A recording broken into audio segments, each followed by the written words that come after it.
podcast from Drew and Mike is, I think it's really cool, and that is what I wanted to say. Two and a mic. Two, two, two, two and a mic. Two, two, two, two and a mic.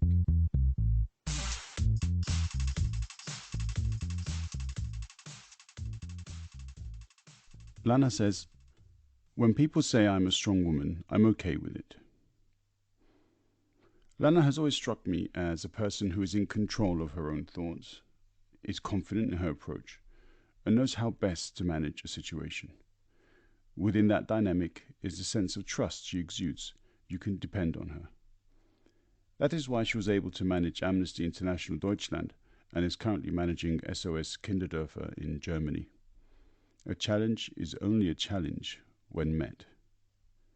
There are a number of Amnesty International and SOS Kinderdoerfer organizations around the world, but that doesn't make them any less exceptional.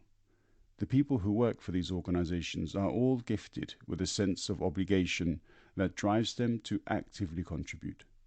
There are hordes of volunteers who dedicate so much of their time to helping others, and their efforts are greatly appreciated.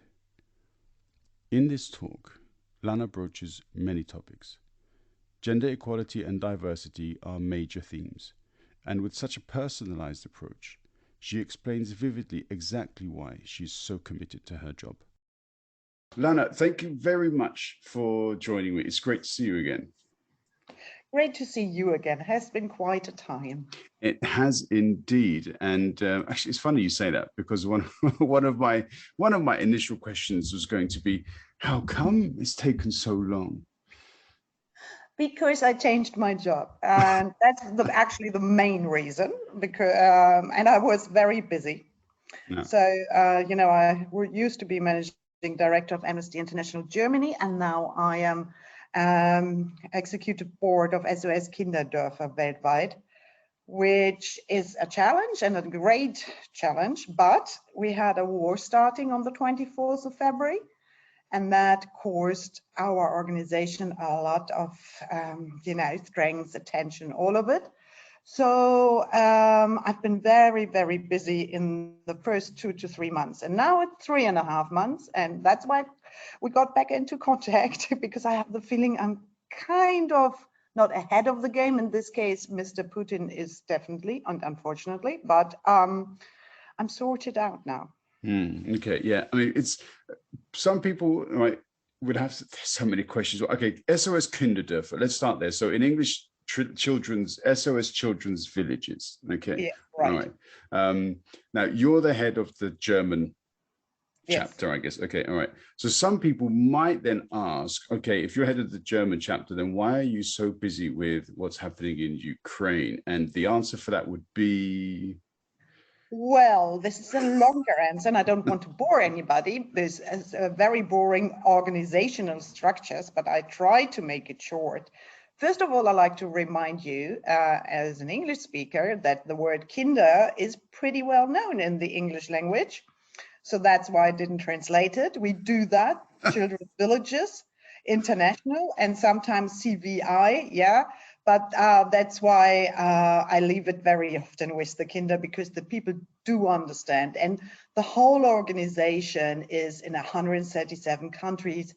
It's 1.5 billion each year. So it is so big that I might hope that some of the people who are listening to us know who we are. Now, Kinderdoerfer was founded in Austria, and by Hermann Gmeiner, just after the Second World War, and he lost his parental care, so his sister had to take over, and that's in principle the idea. So, and then it grew worldwide quite massively, and of course in Ukraine. In Ukraine, there was many family centers, kindergartens, but also social stations, a children program for foster children, for children in alternative care. And yes, the section of Ukraine is independent, but you must imagine in what situation they are. They are the workers there are in refuge themselves, you know, and they had to evacuate many children to Poland, to Czechoslovakia, to Romania, etc. And from our position, not just solidarity, but also to collect the funds to support them with what they need on a personal and on organizational level, of course, asked the complete European SOS network to support there. And that's why we've been so busy. Also, Germany is by far the strongest financial, by far, unit of the whole organization. So it is especially our duty to support them.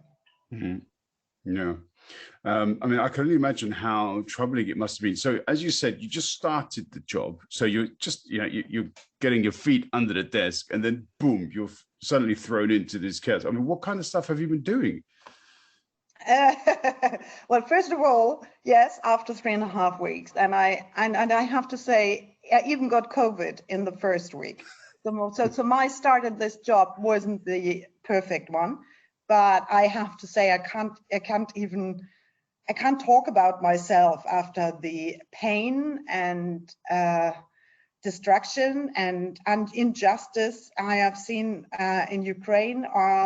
And so it is, when my mother is from north of Germany, she would just say, you know, pull yourself together and work. And that's what I've done.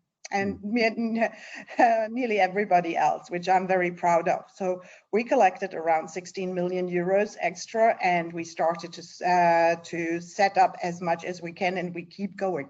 And one thing I'd like to remind you, as we are in all of these countries, we have a problem with price rising.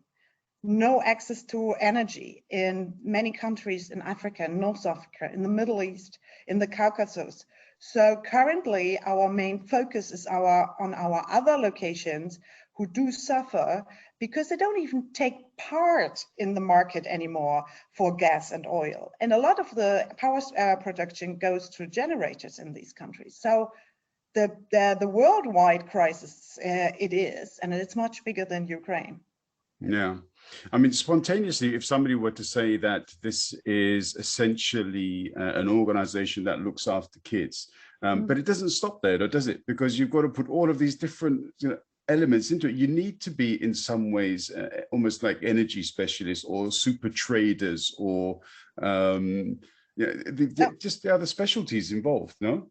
Yes, absolutely. I mean, it is because, first of all, the concept is that we're concentrating on children at the risk of losing parental care. So that's about 200 million on the planet. But we actually have in care 77,000, which is a large number, but it could be larger. So of course, and we have a lot of employees to look after as well. So you could say we even, not even a medium size by now, we are a big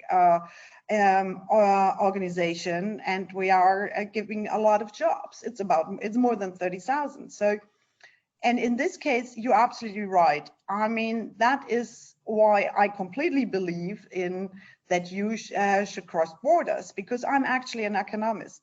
I come from the world of finance and banking, and I only joined the nonprofit sector like 5 years ago.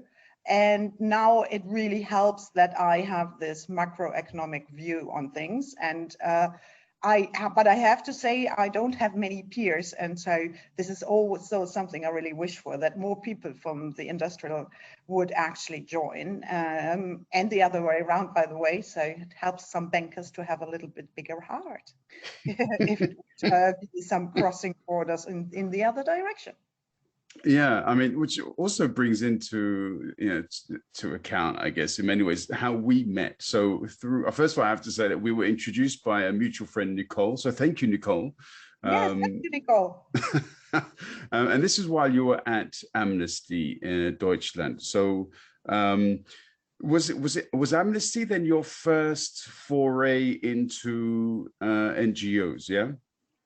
Yes and no. It was the first time I worked with a salary for an NGO. I have actually spent, I would say, all my grown-up life investing my spare time voluntarily in NGOs. I even founded one myself. I collected money. I'm a board member of cultural organizations, for example, like the Villa Romana or advisory boards, but not just on that level. I really absolutely believe that it is very important to work on the ground. So, for example, I work voluntarily in einer Obdachlosen, so homeless care. So I've done that all my life. So on a volunteer basis, but the Amnesty was the first management job. So, and it was really interesting then for me from the profit management coming to the non-profit. Yeah. Okay. And what was your kind of mentality? What was your approach? So when you first went in there, you sort of put yourself in the chief's chair. You're like, okay, what do I want to do? First of all, Zach, I never do that. I Damn. never put myself in the chief's chair. I remember the first time I went on director level in the banking sector. They wanted me to actually order new furniture for my office, and I looked at them and I say, "Are you?" No, I didn't say that, but I meant it. Are you nuts? And no, we must have something in the cellar. I don't believe in this kind of hierarchy stuff and status symbols. So I've never done that, and I would never do it. But from a symbolic, and I'm sure you meant that, it felt, I mean, I was very sweetly welcomed in Amnesty and also now at SOS Kinderdoerfer. It's really interesting. So there is a lot of emotional and social competence in the nonprofit sector when it comes to welcoming people, treating people with respect, etc. I'm not saying that the banking sector didn't have that, but there are, especially when you start. I just give you an example. I actually got a kind of play from the co-workers at Amnesty, and they actually put in some theater action where they work, etc., as a welcome session, which I thought was gorgeous. Wow. That's very special, isn't it? Like you wouldn't expect that walking into a bank, would you? Yeah. And I have to admit, and they know that, because I already, when I left, I had a speech and I said to them, you know what my banker brain immediately did? Oh my God, how much did that cost to prepare? So, but I didn't show it. And I learned, so I think that was very good invested time, because I actually managed that I much easier understood the organization by doing it that way. But of course, there are some things maybe that are not as professional as they are in this other world. Not judging it, but when it comes to IT, you know, I love IT. I had a lot to do there, and there's still a lot to be done. This is also a reason why I said, like, crossing these non-profit sectors is a very important thing to do. Okay. I mean, having spoken with a number of people that you worked with at Amnesty, everybody is, you know, phenomenally complimentary towards you. I don't need to say that. I'm sure they've communicated this themselves. But yeah, there's no surprise there. But what comes across is that you hard but fair in reference to you, but also open, transparent, as in, you know, people knew what they got with you. Is that like your mission statement for how you do things? You know, it's interesting when other people write your mission statements, but yes, I have never thought about it. I think maybe authentic is a very important word in there. And, you know, I was always a very bad actor. I mean, I love theater, but don't put me on stage. I can be myself, but I can't be somebody else. It's impossible. So yes, people know exactly what they get from me. That is, by the way, the reason why I never do play poker again, because that is not, you need exactly the opposite talent for that. I don't have it.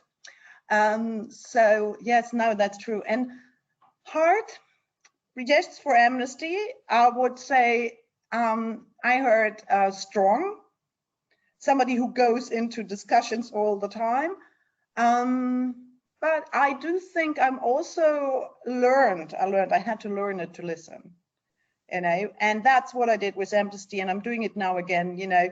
for me, the first 100 days are 100 days of listening and very little acting. Even so, I remember somebody from Amnesty, Dido, by the way, also thank you, said to me after 3 weeks or something, you have changed more in 3 weeks than somebody else you didn't do in 3 years.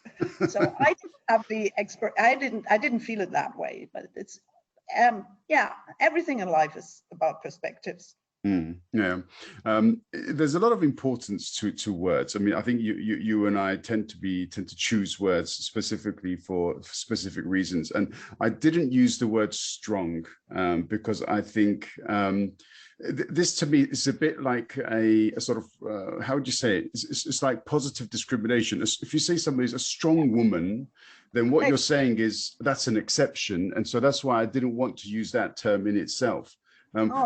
But how do you feel about that? I mean, if somebody says she's a strong woman, I suppose you could say, yeah, all right, thanks. But it depends really who says it. Okay. To be honest, and I thank you so much for it, because of course I have experienced many discrimination, especially by men, in my career. So I'm really grateful for it. But I have to say that, and I'm not a native English speaker. I do think I speak it quite well, but I wouldn't get that little difference which I would get if I use the German language. Now, when people say about me, I'm a strong woman, then I'm actually okay with it. What I'm not okay with is, for example, bossy. I had that. I think of my ex-boyfriends, you know, made a description of me which was in a kind similar, but it was not the same. One of them I'm not talking to anymore, and one of them I'm still friends with. And you can guess who was who. One said I would be so strong and fragile at the same time, and the other said I would be so bossy and childish at the same time. Now I think it's very easy who I don't talk with anymore. No, that's fair enough. Yeah, and you know, and this is, I mean, women always have that problem if they are, let's call what you said, hard or tough or strong, that this is, and many prepare pictures in the mind, then they have the picture of a man, you know, and, you know, and that's considered to be not female. And I mean, this is a huge issue, and it's always following me. But I learned one thing. It doesn't help in that moment if I answer with aggression, because I want to change the world. I'm a clear change maker. I don't want to accept things like they are. And so I need to use my brain, you know, and so I like to explain, I make a joke about it. For example, I used humor a lot for, you know, giving the other person a feedback that wasn't good. And with some people, I must say, I don't bother taking the energy. I just let it pass and concentrate on the ones where I think it's worth it. Yeah. So, I mean, you mentioned then also before that you've had a career in banking. That's basically the finance sector is where you, I suppose, cut your teeth initially. And yes. Yeah, okay. A very conservative, male-dominated sector. Yes. I remember once speaking with a lady, and she said that when she was growing or doing her career through, I think it was also in banking, she said that she got to the level, perhaps a similar level that you did, but she said that she had to almost behave like a man to achieve that level. And it was only when that she got to it that she thought, I've been doing this wrong. Why can't I do this as a woman? Yeah, yeah. Is that how you also would feel about? Yes, absolutely. But I have to say, I mean, I don't know if I told you, but I actually does trainings in the financial industry and keynotes about exactly that subject. And I take myself as an example. I support strongly to get more women into leading positions. And I work that, again, voluntarily, more or less. And so I can, and I share then, and I do that now with you and all the listeners, I share what I experienced in a nutshell. So when I joined, I was pretty naive, you know, I coming from a left-wing academic family, I didn't understand. I lived in a bubble that there was still a huge issue out there. And there was sexism every single day. You know, if you want to make a career, and if you are in that system and you are on the bottom of the power ranking, you adjust. So that's what I did as well. Again, being me and being very authentic, I think I did not try to change to a man, but to some of their characters. Or so, for example, not to be emotional at any time. When I train women now, which I also do, I say, and every single day, don't be afraid of emotions. That's something that men told you for 30 years or 40, 50 years, how long you work, whatever, that this is not suitable with a management position. And they tell you because they are in competition with you. So it's absolutely bullshit, excuse my language. And it is, for them, it's passion. For you, it's emotional. And I had to cry, you know, from time to time I had to cry at work. It happens, you know, and I would do everything to hide it. And so I would hide in the car park because that's more or less the only place apart from the toilet. And that can be tricky because other women can see you, to hide my tears. And then I wouldn't do that anymore. But I had a kind of an awakening at a certain point, and I did understand that freedom comes with power. So I wanted power.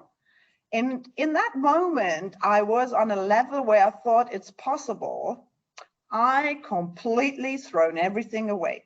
For example, I wore dresses which were hardly covering my, and very short, high heels, long hair. I said to everybody, I am the woman and you can see it. You know, and I choose what I wear because I got told I should wear in a way, clothes in a way that men doesn't get distracted. Well, that's exactly what the Taliban said 3 days ago in Afghanistan when they gave the reasoning why women should wear a burqa.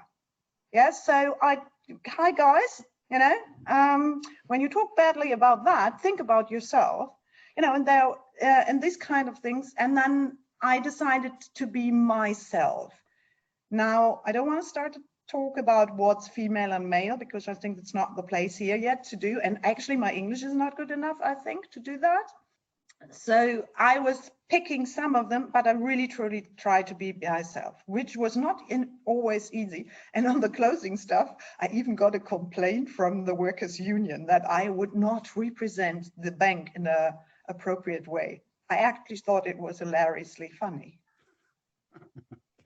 And this, so so this was in Frankfurt, I guess. Yeah. Yeah. Frankfurt.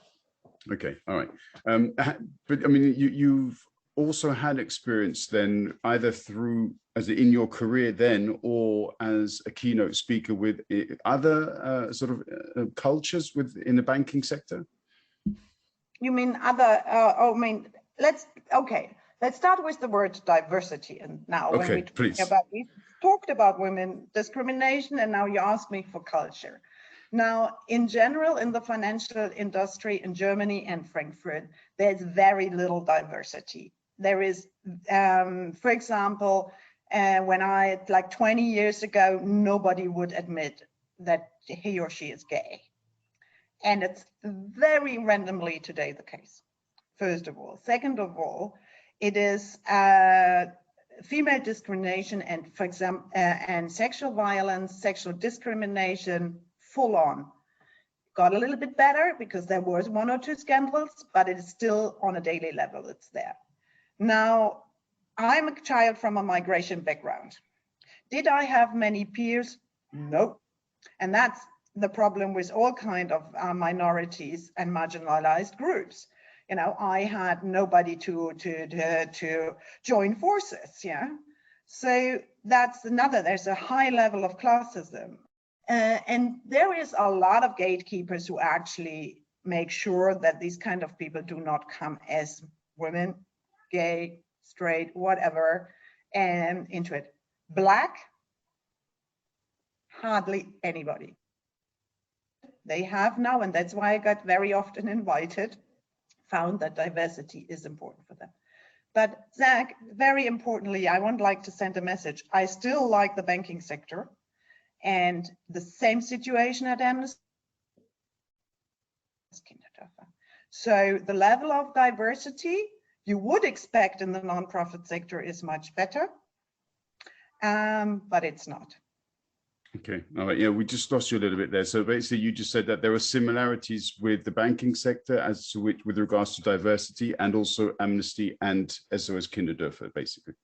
Yes, correct. Very obviously, in the power positions, it's white dominated. It's not anymore male dominated in the nonprofit sector, but it's not the other way around either. So there's still a long way to go. But you would think that the understanding of this would be much better in the sector. And I did realize it's not much better, maybe here and there a little bit. Okay. So would you consider yourself, because you said you are a change maker, as in you bring about change, you bring about development, this is one of the sort of key elements to what you bring to an organization. Would you call yourself then progressive? Absolutely. Sorry, I had to say it like that, but it's one of the words I really like. Even I know it's arrogant to say that about yourself, but I do realize it so often that even my age, I'm not fitting in. I so often agree with the youngsters so much more, so under 25, than I do agree with my peers. And I use the word change maker because I realized at a certain level that humans, you can really put them into two pots. Either they like change or they're afraid of change. And I even love change, which doesn't mean that I force people into change, but it keeps me awake. And that's also why I'm trying to step into different worlds to learn and to change perspective and actually finally to become a better human, to do that. And I'm convinced that that helps a lot, because taking a different perspective is the first step for awareness, which then is absolutely basic for change. So change doesn't mean that I'm going into an organization and say everything changes now because I'm so clever. I try to help the people and everybody there. We're starting to go into awareness, into reflection, and then together we find the way, how fast and how good we can change. Yep. So you essentially empower others to identify a way that they themselves can, make the change as well. Perhaps with you in tandem, but as in it's a joint undertaking. It's a partnership.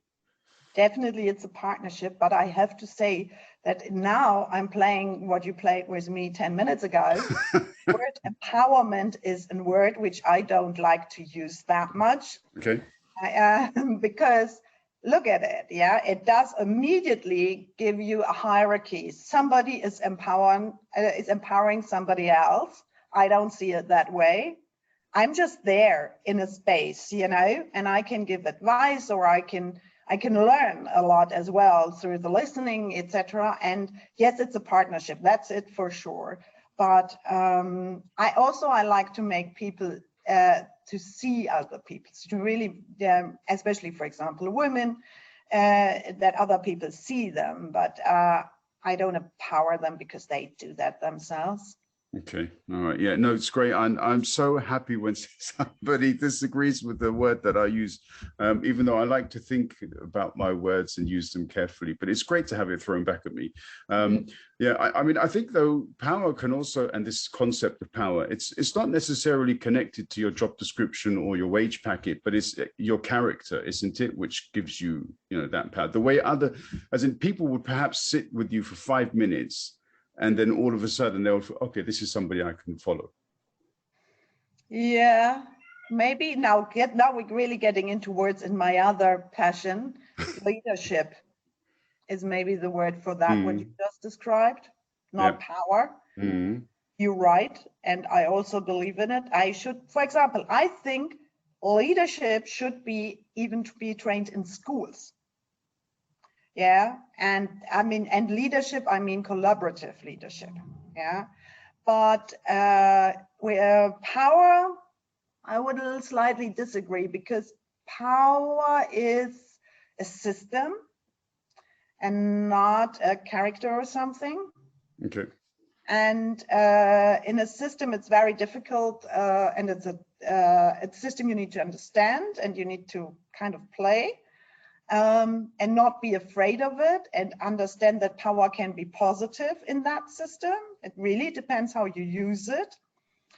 But for me, I don't think I was born with it or have that capability.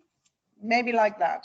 I need to think about it more, but we're going to see each other more often. Yeah, absolutely. Yeah, absolutely. Yeah. I mean, well, one thing which definitely comes out, well, many things come out, but let's focus on one at a time. It's you have a certain humility. So you've done a lot of voluntary work. You still do, and yet at the same time, you say that you need to become, or you wish to become, a better person.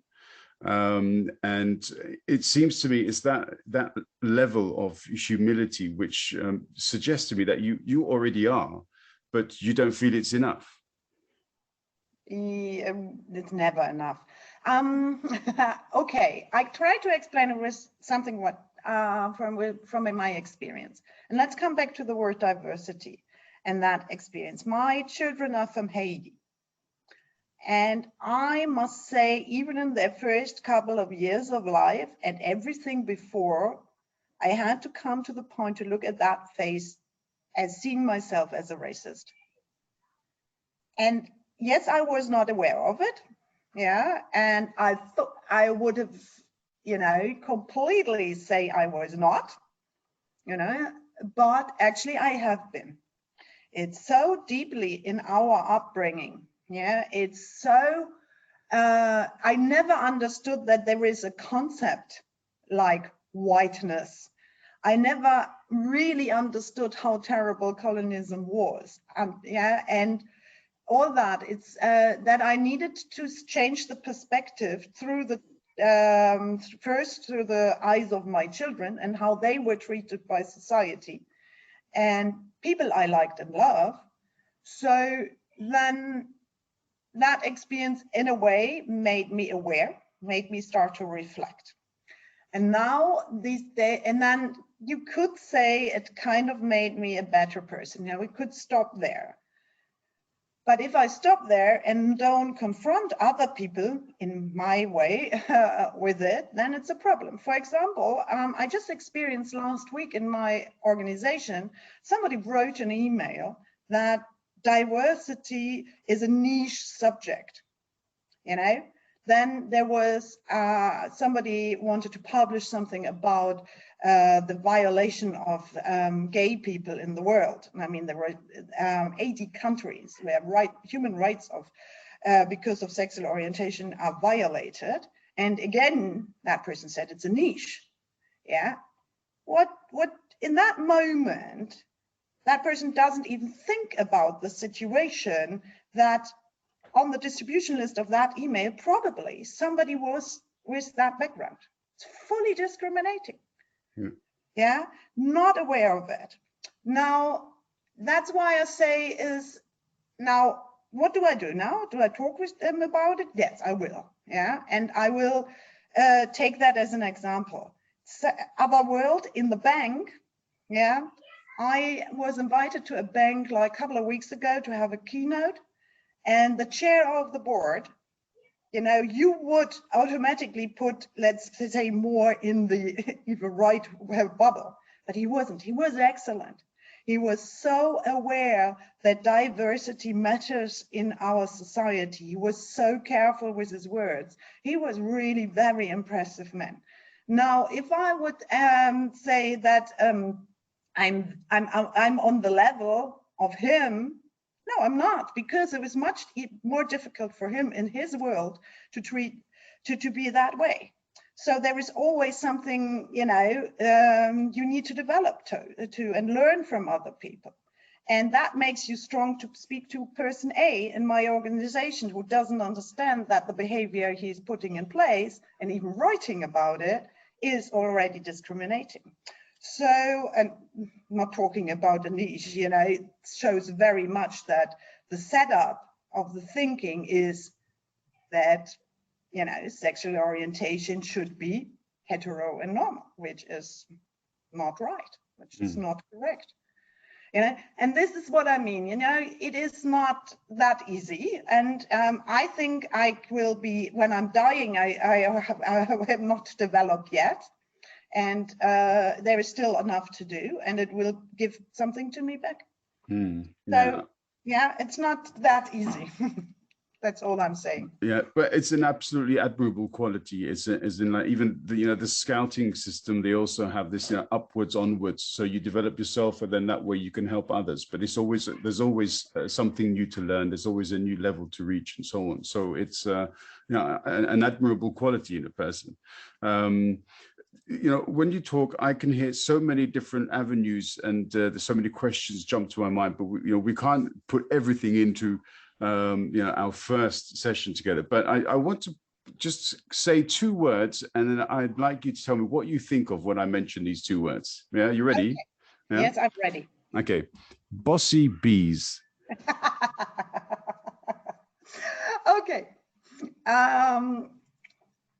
That's a collective. I found it together with a group of women, business women from the financial sector, very young also. So we are in an age between, let's say, beginning of 20s, middle of 50s.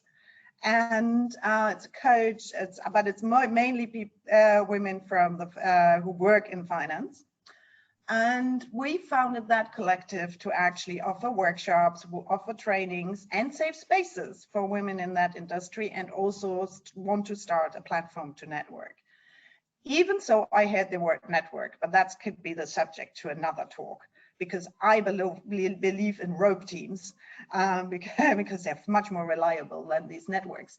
Anyway, and Bossy Bees, it's very difficult to go with the subject. There should be more women in leading positions in the financial sector, because the financial sector even underperforms the industrial sector in Germany, which is bad. Just yesterday or 2 days ago, the Albright Foundation brought out a report saying that, for example, in family-owned businesses in Germany, only 8.6% of the management positions in total are women. Isn't that terrible? It's ridiculous. Yeah, and taking into account there are some major players in Germany still family-owned. Yeah, and so it's very hard to change that in the financial industry. So it needs to be women who are inside. But that is also good that I'm not inside anymore, because I'm not in part of the power system. So I usually are the opener, the door opener, and start the conversation about why they are not diverse, why they don't have women enough in the leading position. But we did make experience that sometimes it gets pretty tough for us, and we get very defensive feedback and reaction from men, which you would, for example, in the public sector don't do anymore. And there is a lot of talking about language which isn't appropriate. And that's something you have to go along with for a while, at least. I mean, I debate, but you can't debate 40 people 6 hours who are all on the other side.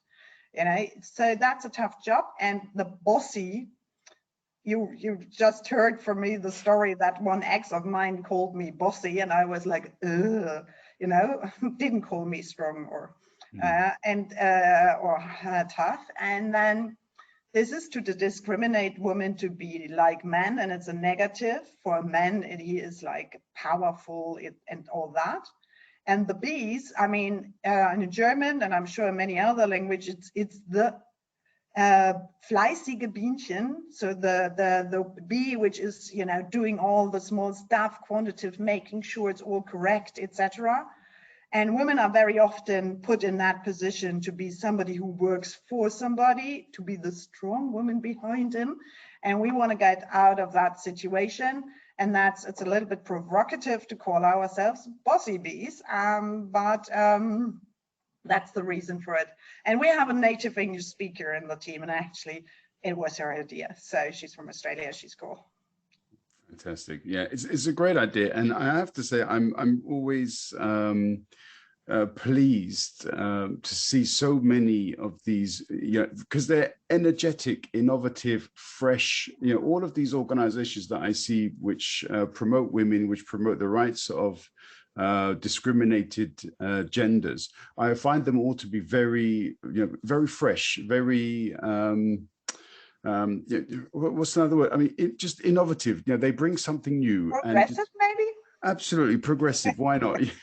Yeah, because they also know that they have a huge challenge before them, but that doesn't mean that they should leave it to somebody else. They step up and they put everything that out in the open and say, this is what we want to do. And it's so great to see. So I love talking to people who have that kind of approach and so much to contribute. Absolutely, I agree. And that we definitely need male allies. So you should join us because it is so important. And once we cooperated with the Albright Foundation, and it was a male person and even a director who spoke to other men, and we could see that that makes a difference. So out there to all the males, we need your support. And just to let you all know, assets in the world, just the owning of assets, all assets in the world, just changed, like I think it was half a year ago. So more asset is now with female than with male. So it's also a very good business investment. The reason for that is obviously that women live longer and inherit, etc. So men, you're losing it anyway because you're dying earlier. And as long as you do that, at a certain point, it makes very much sense to invest in us. If you don't believe like me in equality, do it because of that reason. And I'm sure you wouldn't, you do it because of equality. Absolutely, yeah, and yeah, I'm so interested in the Bossy Bees. I'm there. Just tell me where and when I'm there, Okay. and that's Excellent. it. Yeah, brilliant. Okay, Lanna, again, it's great to speak with you. It's even greater to listen to you, and I'm really appreciative of your time, and I really look forward to our next session. So thank you very, very much for joining me. Yeah. Same back. It's really a pleasure, and I will think tonight about the thing of power, what you addressed, and about leadership. That was interesting. Good question. Brilliant. All right. All the best to you and all of your projects, and I look forward to our next one. Yes. Thank you very much. Bye bye.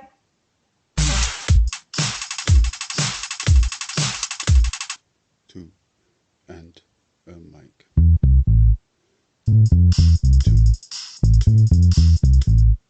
2.